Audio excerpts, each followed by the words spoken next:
L'affaire fait grand bruit sur les réseaux sociaux et a été rendue virale par une vidéo de dénonciation publiée par l'homme politique Jean-Marc Ngos.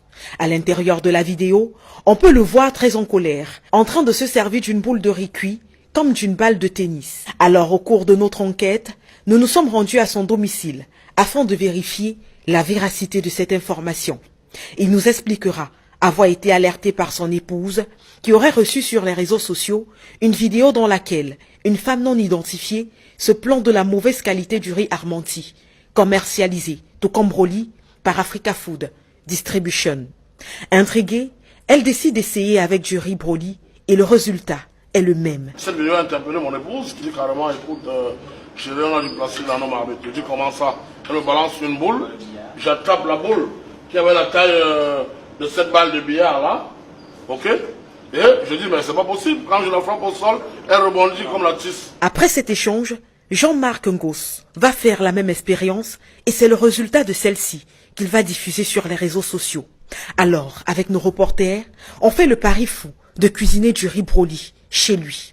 Pour cela, pas question de le faire avec du riz trouvé sur place, on décide de se rendre au marché de Bonamoussadi, dont la boutique habituellement fréquentée par son épouse. Et là, on se procure un sac de riz Broly de 5 kg.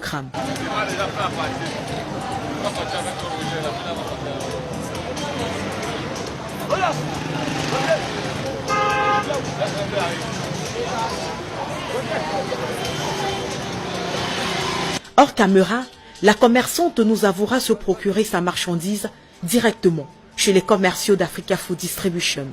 De retour à la maison, la première expérience consiste à vérifier la texture du riz acheté ainsi que son odeur et la comparer ensuite au premier riz cuisiné par Jean-Marc Ngos. Il est fait en décembre 2017, d'accord?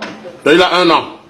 Il périme en décembre 2019. Bon, ici, on a de péremption mai 2018, mai 2020. Donc celui-là, c'est le tout premier qu'on était en train de manger. C'est ça qui est presque fini. C'est ça qui a donné l'alerte. Voilà. On met la main dedans, tu vois. Tu mets la main au fond, regarde. Il n'y a qu'une poudre de riz, tu vois. La main est toute claire, il n'y a pas de poudre de riz. Quel est le riz au monde qui n'a pas de poudre?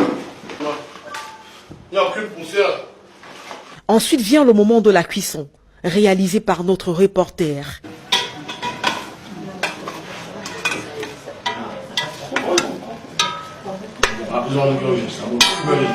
Une fois le riz cuit et refroidi, il se transforme en véritable pâte collante, dont les boules ont la capacité de rebondir. Pour la nouvelle, il n'a pas réagi. Mais voilà, c'est comment nous. Voilà. Voilà comment ça fait. Voilà ça.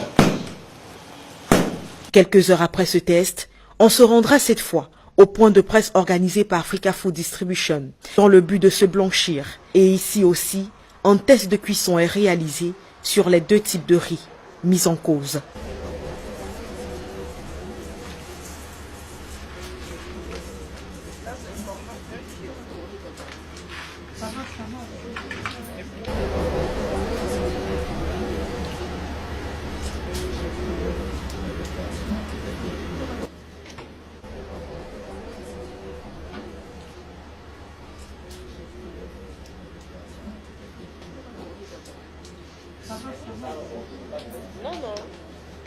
Le résultat est différent de celui que nous avons obtenu chez l'homme politique. Il est parfait. Alors question, où se trouve véritablement le problème?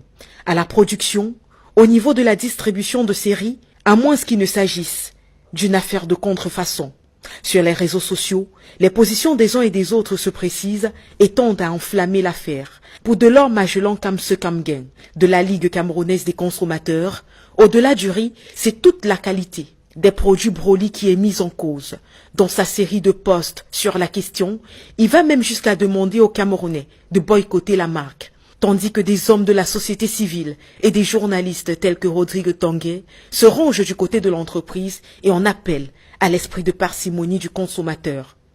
En réponse à toute cette agitation, le ministre du Commerce va convoquer une réunion pour le 3 janvier prochain dans ses services, réunion à laquelle il a tenu à inviter le président directeur général d'Africa Food Distribution. C'est une affaire à suivre.